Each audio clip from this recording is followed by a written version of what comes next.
August 1957, Georgeville, Quebec.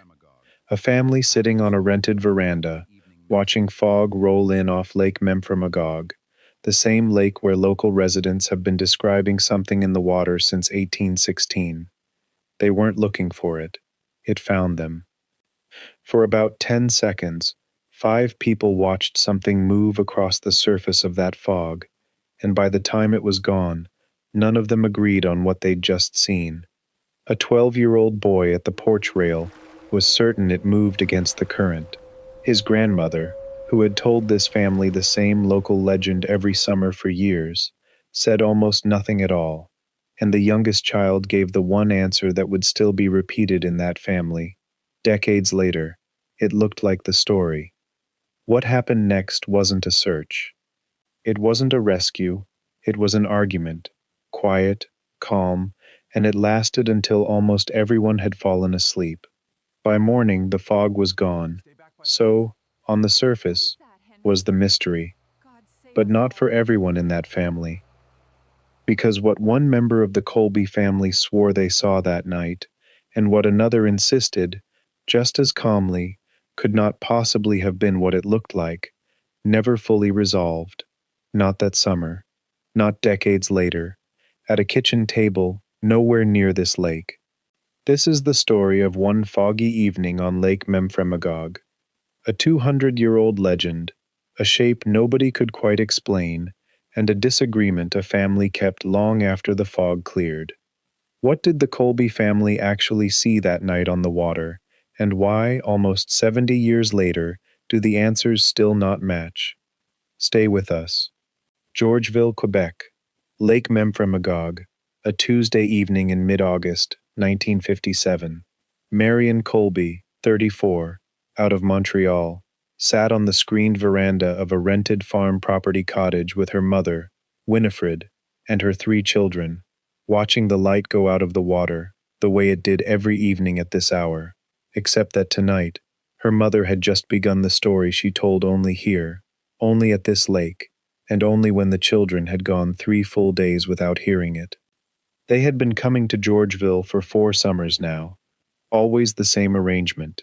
A cottage on the Ferguson farm, half a mile past the village, where the veranda faced almost due west across the water, toward the dark shoulder of Owl's Head Mountain on the far shore.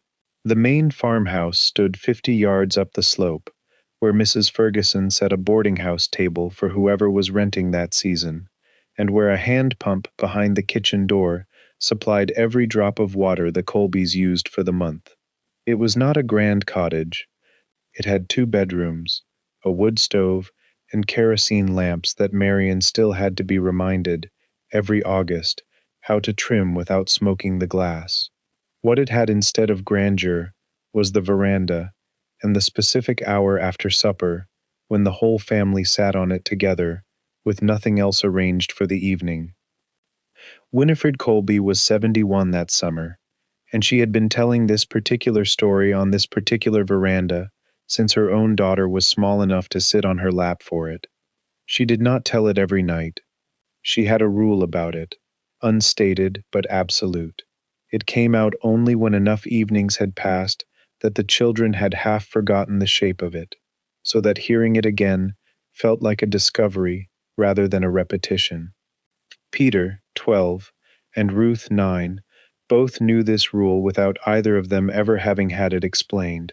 Tommy, 6, was only beginning to learn it, and had spent the last 3 evenings asking, without success, whether tonight might be the night. Tonight was the night. Winifred set down her mending, looked out at the water rather than at the children. She always started this way, addressing the lake before she addressed them, and said the name the way she always said it, unhurried, as though she were confirming something rather than announcing it. Memphré. She told them what her own mother had told her, that long before any Colby or Ferguson family had a cottage or a farm anywhere on this shore, the people who had always lived here believed something lived in the deep water off Owl's Head, and had warned the first settlers not to swim there. She told them, carefully, the way she told every part of this story, because she believed a story told carelessly stopped being worth telling, that people who had lived right here in Georgeville, generations back, had put their own names to what they saw. Not strangers, neighbors, people whose descendants some of the families up the hill still knew. Peter asked, as he asked every time, whether she believed it. Winifred never answered that question the same way twice, and tonight she didn't answer it at all. She looked instead at Owl's Head, its outline already softening as the evening light went, and said only that the water ran very deep, just there, deeper than anywhere else along this whole shore, and that depth was the kind of thing a story needed in order to survive as long as this one had. Marion's husband, Edward, was not on the veranda that evening. He kept his office in Montreal through most of August, as he did every summer, arriving by car for long weekends when he could manage it, and leaving again Sunday night for the drive back. This was, by the standards of a great many Montreal families of the Colbys' means in the 1950s, an entirely ordinary arrangement. The mother and children installed at the lake for the working father's vacation weeks and beyond, the father joining in fragments rather than in one continuous stretch. It meant that most of the veranda evenings, storytelling evenings included, belonged to Marion, Winifred, and the children alone, without Edward's presence to defer to or perform for. Winifred had never once waited for a weekend, or for Edward's arrival, to tell her story. It was not built around the whole family, in the sense of every possible member being present. It was built around whoever happened to be on that veranda on the specific evening she judged it was time. It was, by any ordinary account, an unremarkable evening on a rented veranda, a mending basket, 3 children arranged on the floorboards in the order they always arranged themselves in, a grandmother telling a local story, for perhaps the 30th time in 4 summers. Nothing about it had changed from a dozen evenings before it. What made this Tuesday different from all the others was not yet visible from the veranda. It was still out on the water, gathering, in the particular white stillness that Lake Memphremagog produced on certain windless August nights, a fog that had not yet reached the shore, and that none of the 5 people on that veranda had any reason yet to watch for.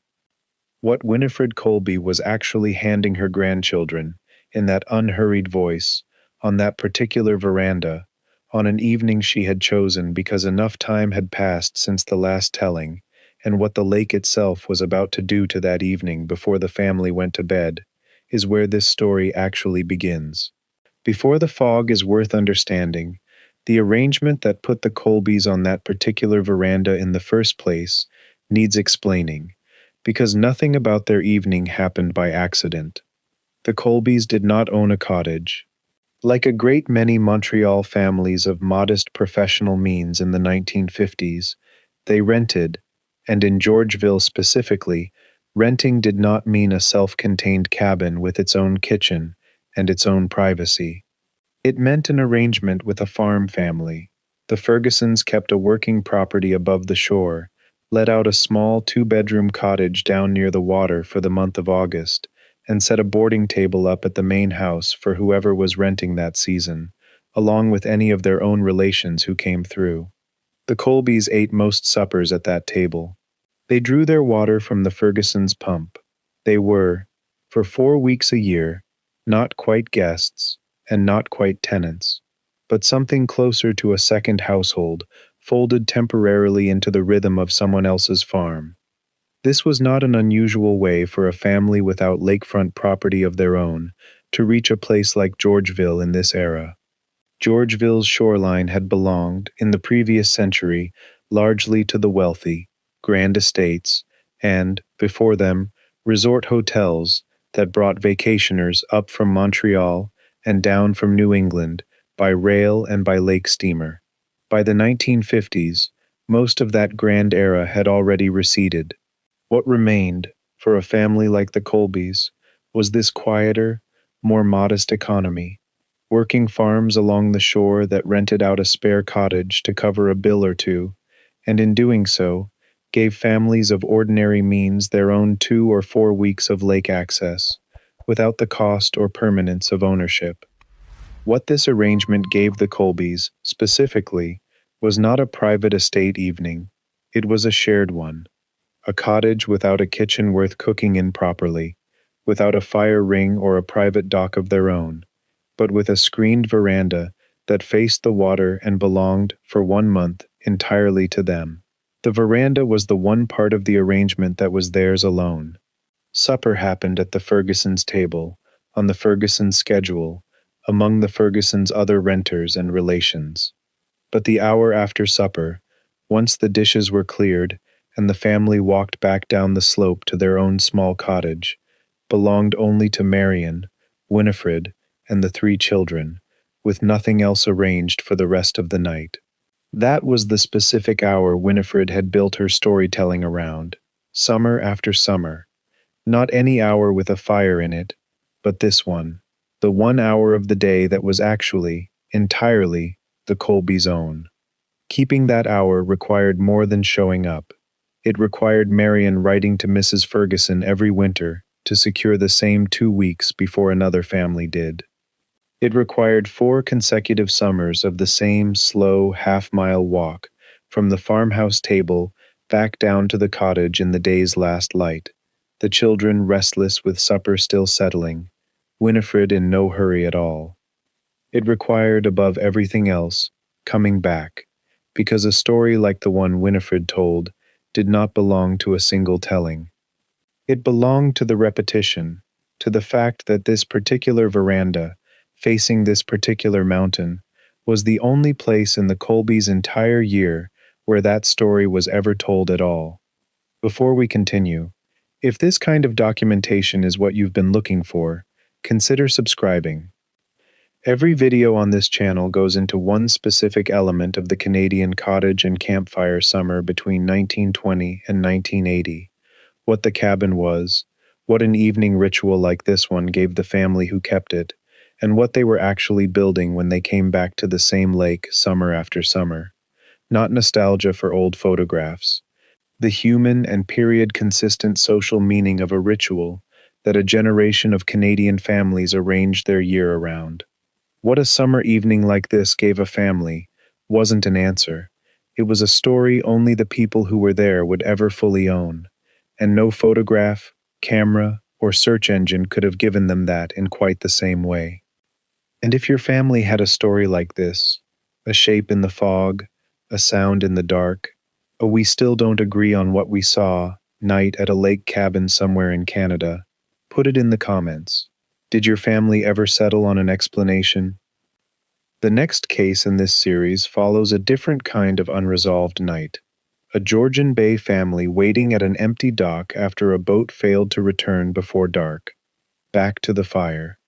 Before you can understand why Winifred Colby told this particular story, on this particular veranda, in this particular unhurried way, you need to understand that she was not inventing an evening's entertainment. She was passing along something that belonged to this exact shore before her family, or the Fergusons, or almost anyone else with a Georgeville address had ever set foot on it. The story predates the cottages, predates the farms, predates even the grand hotels and steamer docks of the previous century. Long before European settlement, the people who had always lived around this lake held that something lived in its deep water, and when the first outside settlers arrived, they were reportedly warned not to bathe in it. That warning is the oldest layer of the story Winifred told, older than any single family's memory, older than Georgeville itself as a named place. What made the story specifically hers to tell, what made it Georgeville's story rather than simply the lake's, was what happened next, on paper, in the early 19th century. In 1816, according to a document later written by a man named Ralph Mary, several people in this immediate area reported seeing something in the water, a long shape, a raised head, a wake where nothing should have made one. Among those named in that account was a man called Uriah Jewett, a Georgeville resident, who was said to have seen a creature roughly 30 feet in length near Owl's Head, the same stretch of shore Winifred pointed to every time she told the story, the same deep water the family could see from their own veranda. This detail was, for Winifred, the entire reason the story had never faded the way a simple campfire tale might have. It was not a story that had happened somewhere vague and long ago. It had happened, or been believed to happen, to a named neighbor, at a specific and locatable point on the very water the Colbys looked at every evening. By the time Winifred was a girl herself, being told this same story on this same shore by her own mother, the account had already been circulating for the better part of a century, retold at enough suppers and verandas and wharves, that no single family owned it outright. That was, in its way, the point. A private family story belongs to one household and dies with it. A shared local legend, retold at farmhouses and boarding tables up and down the same shoreline for generations, belongs to the place itself, and a family that had only rented 4 Augusts' worth of access to that place got to borrow it, the way they borrowed the veranda, for as long as they kept coming back. What the story gave the Colby children, specifically, was not a fright designed to send them to bed uneasy. Winifred was careful never to let it become that. What it gave them was a way of understanding that the lake they swam in every afternoon had a second life after dark, that ordinary water, in the specific deep water off Owl's Head, carried more weight in local memory than its calm surface let on, and that this weight had been carried, unbroken, by real people whose descendants some of the Fergusons still knew by name. Peter, at 12, was old enough to ask pointed questions about it. How deep was deep? How many people had really seen something? Whether anyone had ever gone looking? Ruth, at 9, mostly wanted the part about the shape rising near Owl's Head told again, slowly. Tommy, at 6, understood almost none of the specifics and all of the atmosphere, that his grandmother's voice went quieter and more careful whenever she reached that part, and that quiet, careful voice was itself the most convincing part of the whole story. Winifred never claimed to know whether Uriah Jewett had truly seen anything at all, in 1816 or any other year. She was not in the business of proving the legend. She was in the business of keeping it, of making sure that 4 children from Montreal, who had no blood connection to this shore at all, understood that they were sitting somewhere with a memory longer than their own families, and that for 1 month a year, that memory was partly theirs to sit inside. Lake Memphremagog was not, in this respect, unusual among Canada's larger and deeper lakes.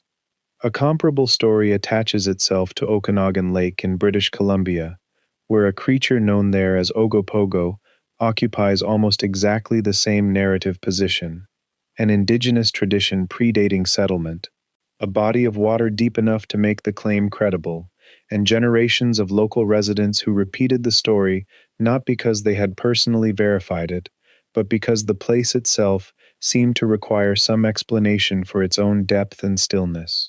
Winifred did not know the Okanagan story, and had no reason to, but the pattern she was participating in, without naming it as a pattern, was a genuinely Canadian one. Large, cold, glacially carved lakes across the country had each generated their own version of the same basic account, and each version survived the same way hers did, through repetition, at kitchen tables and verandas, by people with no stake in proving anything, who simply found the story worth passing on one more time.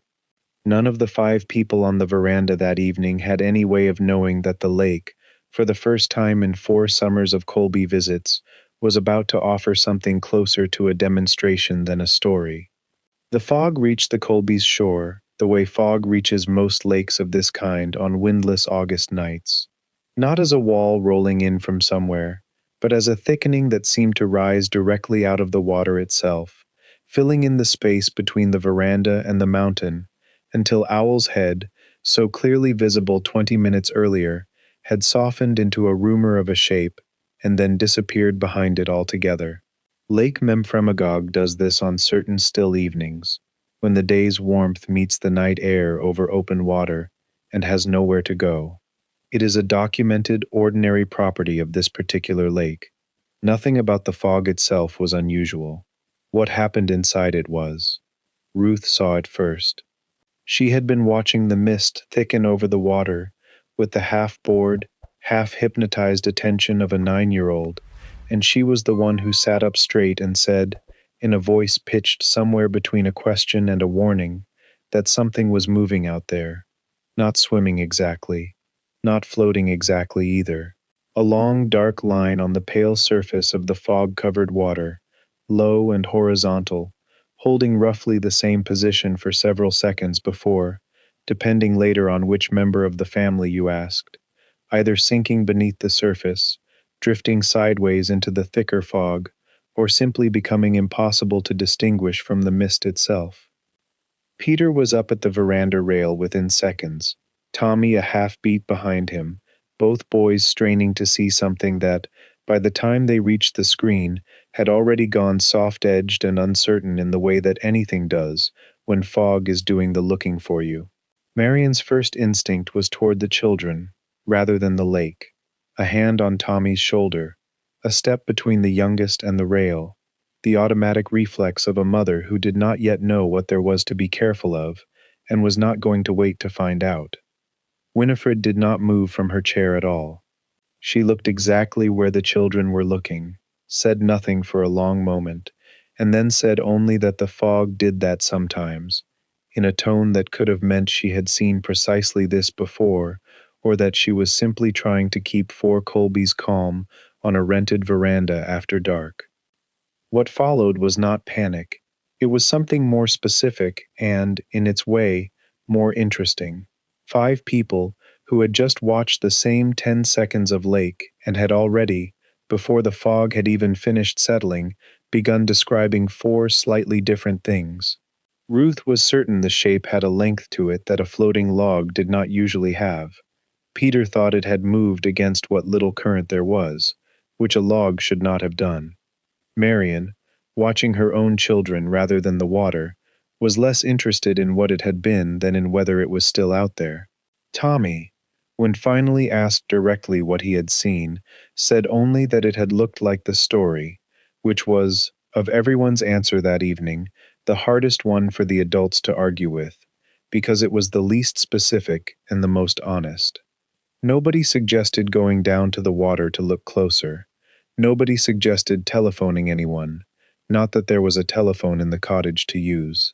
In 1957, on a fog-covered lake after dark, with no motorboat waiting at the dock and no way to summon a light stronger than the kerosene lamp Marian now moved to finely trim and light, there was exactly one thing available to this family: staying where they were, on the veranda, and talking about what they had just seen until someone was tired enough to stop. That conversation did not end when the fog thickened past the point of seeing anything at all. It was only beginning. What the Colby family did for the next several hours was not investigate. It was argue, gently, without real heat, in the specific unhurried way a family argues when nobody actually needs to win. And what that argument produced, by the time anyone thought seriously about bed, was not an answer. It was 4 competing candidate explanations, none of them dismissed outright, all of them held at once by the same 5 people who had watched exactly the same 10 seconds of lake. Marian's candidate was a floating log. This was, on the face of it, the least interesting explanation, and the most defensible one. The lake carried driftwood after any wind. A low waterlogged trunk could ride nearly flush with the surface, and fog was well known for making a perfectly ordinary object look considerably larger and stranger than it was. Peter's candidate was different, and he held to it with the particular stubbornness of a 12-year-old who has just watched something contradict his own logic. A log does not move against a current, however slight, and he was certain as a boy can be about 10 seconds glimpsed through fog, that whatever they had seen had drifted the wrong way to be simple driftwood. Winifred, when pressed, offered a third possibility with something close to amusement: a loon, or a pair of them, riding low with a long silhouette that fog could easily stretch and distort into something far stranger than a diving bird. Ruth did not fully accept any of the 3. She kept circling back to the shape's length, insisting it had been longer than any log or bird she had ever seen on this lake, and she was the only one who used the word shore, without immediately qualifying it. None of them mentioned Uriah Jewett by name again that night. They did not need to. He was already inside the conversation, the way a story you were told an hour ago sits underneath everything you say about the same subject afterward, whether you invoke it directly or not.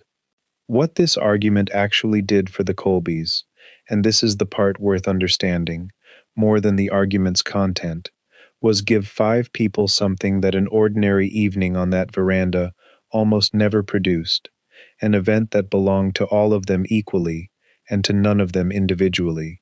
A campfire song belonged to whoever led it. A fishing story belonged to whoever caught the fish. This belonged to nobody, because nobody had a clearer view than anyone else, and fog does not favor an adult's authority over a child's. For once, Peter's read of the water carried exactly as much weight in the family's account as his mother's, and Tommy's flat, unembellished, it looked like the story, sat in the record beside Winifred's 71 years of local knowledge, without being overruled by it. That flattening, the specific, temporary equality that shared uncertainty produces inside a family, is not something a family can manufacture on purpose. It has to happen to them. A parent cannot plan an evening around not knowing something together. Not knowing has to arrive on its own, the way it arrived that night, out of the fog rather than out of anyone's intention. What the Colbys were left holding, once the talking finally slowed and the youngest two had to be half carried to bed, was not a solved mystery, and not really an unsolved one either. It was something closer to a shared possession, one lake, one evening, one shape, and 5 separate, permanently unreconciled accounts of it, all of which were now, whether anyone had planned it or not, part of the family's story, in exactly the same way Uriah Jewett's had become part of Georgeville's. Families keep this kind of disagreement in different ways, and the Colbys' way was fairly typical of how such evenings tend to be preserved once the immediate excitement has passed. Nobody wrote anything down that night. Nobody suggested it, and even if someone had, there was no natural place in a rented farm cottage to keep such a record. No family logbook, no diary any of the children were expected to fill in before bed. What preserved the evening instead was retelling, the same 4 candidate explanations, offered again at breakfast, offered again weeks later back in Montreal when a neighbor asked how the Georgeville trip had gone, offered again the following August on the same veranda before Winifred's story had even had a chance to come back around. Each retelling sanded the account down slightly, the way any repeated family story does, without ever quite resolving it into a single agreed version. That slow, repeated, never quite finished retelling is, in its own way, exactly how a family produces its own small private legend, using the same basic mechanism a place like Georgeville had used to produce a public one a century and a half earlier. Marion was the last one awake. She sat alone on the veranda for a while, after the children and her mother had gone to bed. The kerosene lamp turned low, listening to fog she could no longer see, do whatever fog does to a lake at midnight. She did not go looking for an answer either.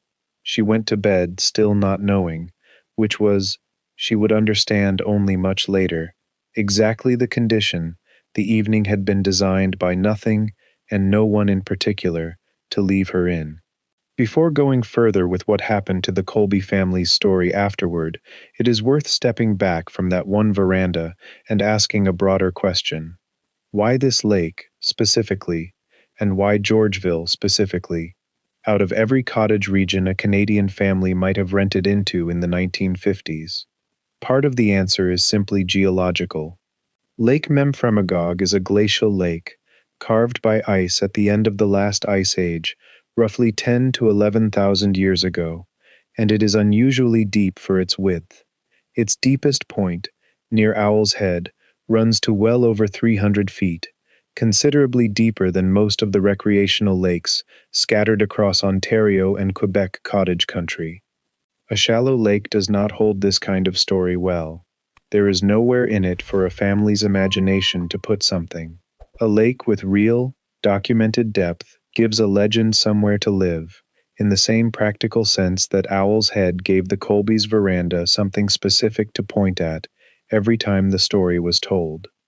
Part of the answer is cultural, and older than any cottage economy on this shore. The region's indigenous Abenaki tradition held that something lived in the lake's deep water well before any European settler arrived to be warned about it, a piece of the story's foundation that predates the entire cottage rental world this episode otherwise documents, and one this channel treats as inherited local history rather than material to dramatize or reenact. What matters for understanding the Colbys' evening is simply that the legend did not originate with, and was never owned by, the English-speaking farm and cottage community that later carried it forward at boarding tables, like the Fergusons. It was received, then repeated, for well over a century, by generations of residents and renters who had no original claim to it at all, which is a pattern common to a great deal of Canadian regional folklore, and one this channel is careful to name rather than blur. And part of the answer is specifically Georgeville's own social history, which followed a track different from the cottage regions this channel has documented elsewhere. Where a lake like Muskoka built its cottage culture primarily around inherited or purchased family ownership, Georgeville's shoreline in the 19th century belonged overwhelmingly to a small number of wealthy estate owners, supplemented by grand resort hotels that brought vacationers up by rail and by lake steamer from Montreal and northern New England. That world of steamships and hotel verandas had already substantially receded by the time a family like the Colbys reached Georgeville in the 1950s.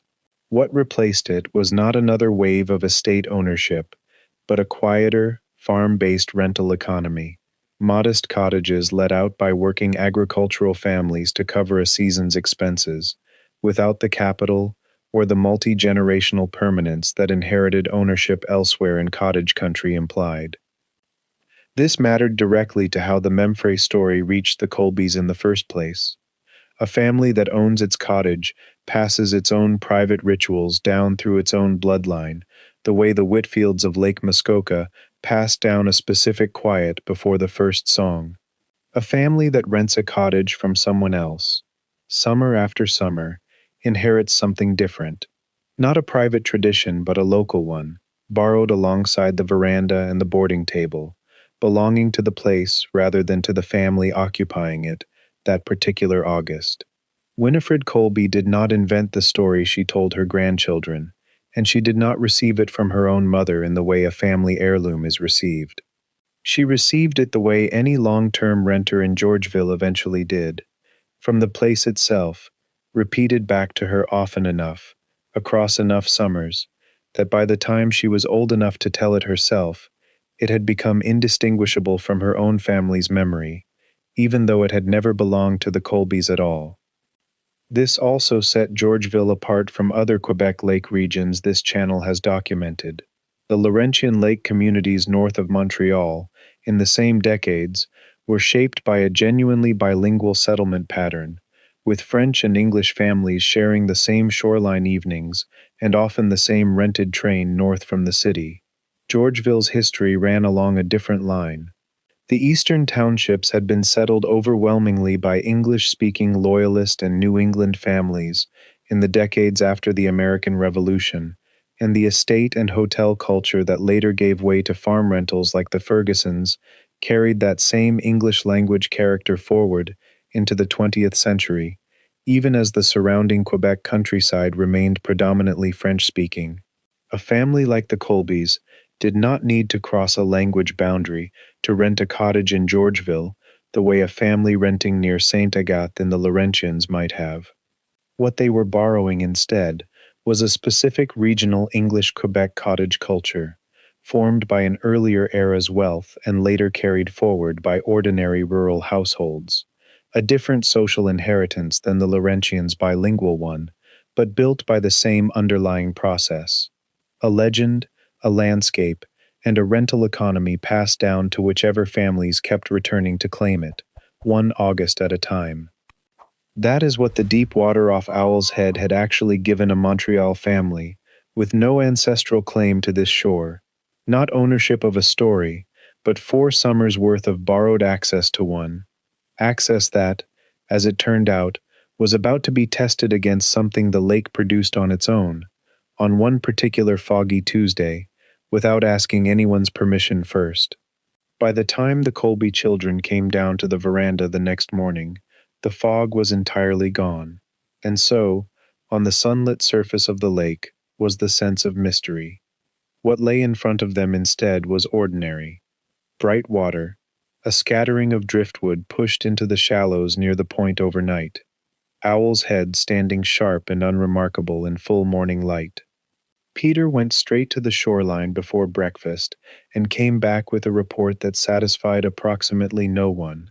There was, in fact, a long, waterlogged log caught among the rocks near where the shape had seemed to be the night before, low and dark, and in daylight, not especially strange at all.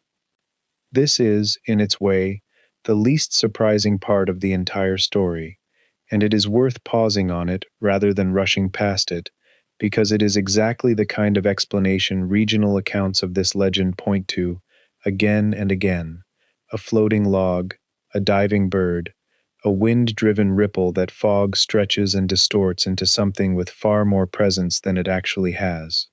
None of this makes the previous evening less real as an experience.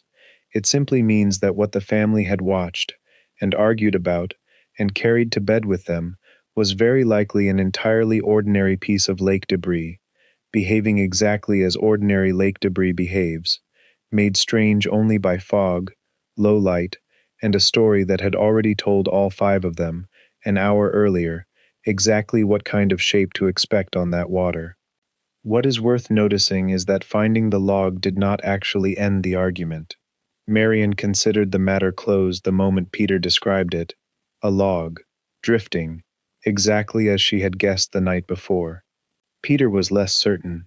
The log he found, he pointed out, was closer to the shore than what they had seen, and daylight water behaves differently than fog-covered water at dusk, so a log discovered the next morning near the point proved, at most, that a log had been somewhere in the vicinity, not that it was necessarily the same object that had held their attention for 10 seconds the night before.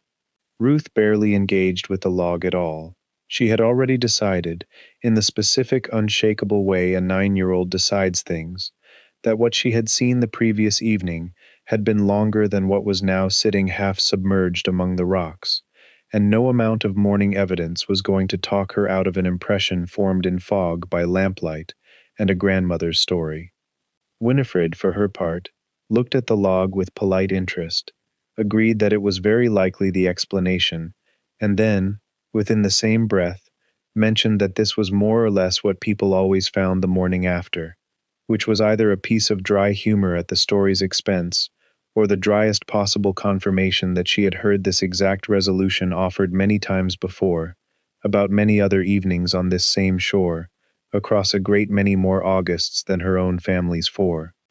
This is the specific shape a story like Memphré's actually takes when it survives for more than a century, not as a single unresolved mystery passed down whole, but as a repeating pattern, an ambiguous evening, a daylight explanation that satisfies some family members and not others, and a residue of disagreement that never fully resolves no matter how reasonable the morning's evidence turns out to be. Uriah Jewett's account from 1816 almost certainly followed some version of this same shape. So very likely did most of the 200-odd sightings recorded on this lake in the century and a half since.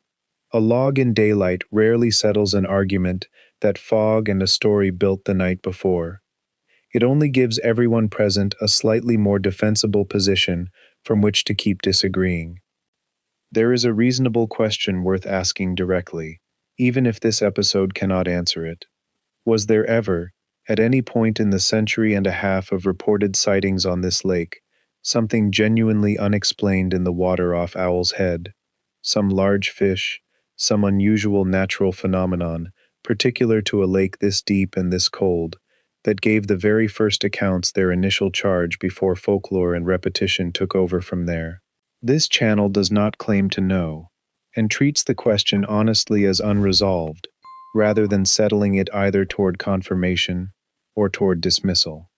What can be said with more confidence is the human pattern surrounding the question, that a family standing on a Georgeville veranda in fog in 1816 or in 1957 was working with the same limited tools, their own eyes, each other's word, and a morning that would only partly clarify what the night had left ambiguous.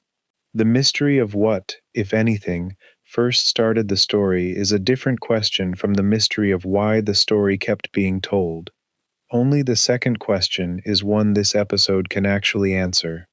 What the Colbys were left with, by the time they walked up the slope for breakfast at the Fergusons' table, was not a solved case. It was a family legend of their own now, smaller than Georgeville's, younger than 1816, but built out of the exact same materials. An ordinary evening, an ambiguous shape, and enough disagreement among the people who were actually there to keep the story alive for longer than a single clean answer ever could have.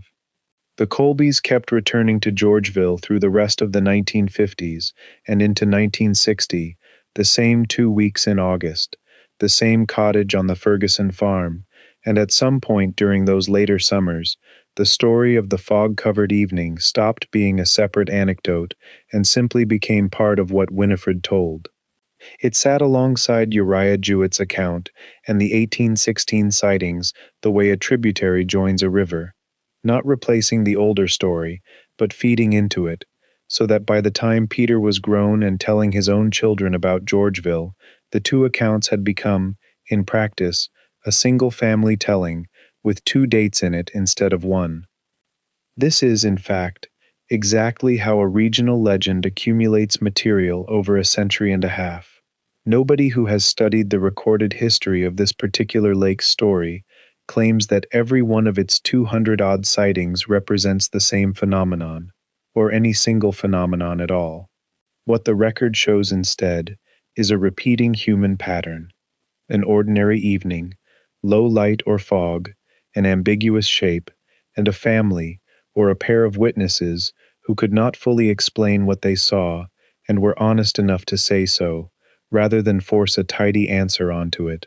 The Colbys' 1957 evening did not add proof to that record. It added one more instance of the pattern that had kept the record alive in the first place. What would change this pattern, eventually, was not anything that happened to the lake. It was what happened to the tools available to anyone standing on a veranda after dark. Cameras capable of resolving detail in low light became ordinary household objects. A telephone became something a family could carry into a boat rather than something they didn't have at the cottage at all. Decades later, a screen in someone's pocket could search 100 other reported evenings on this same lake and lay them out side by side in under a second. And, in time, formal organizations dedicated specifically to investigating this exact legend would form, sending divers into the very depth off Owl's Head that Winifred had always pointed to. None of this existed for the Colbys in 1957. What they had was fog, a kerosene lamp, and each other. What that later technology would give a family standing on the same veranda on some future foggy night is, in one sense, an obvious improvement.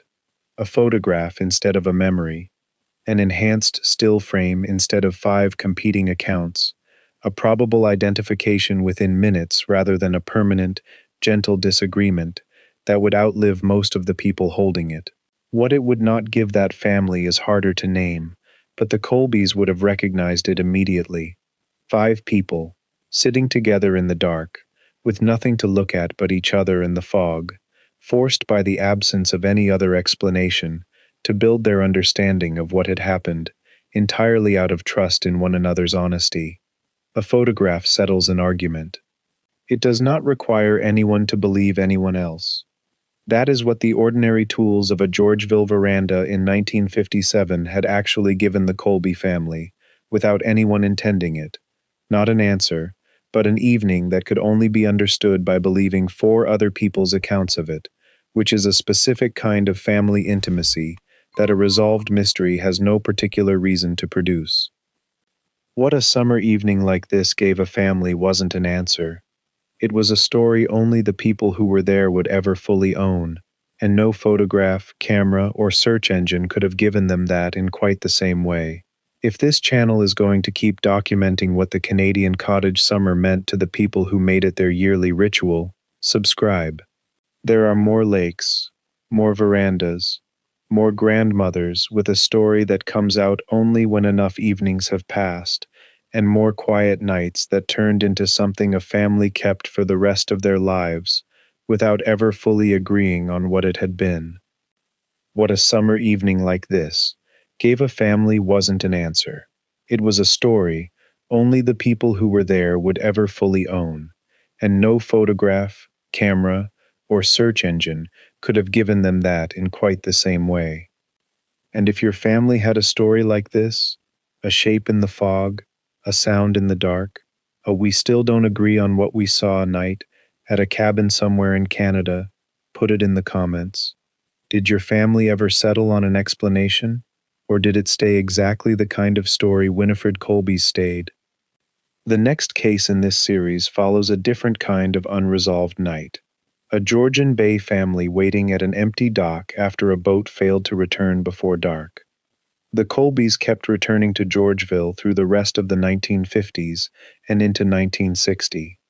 The veranda on the Ferguson farm stayed exactly where it had always been.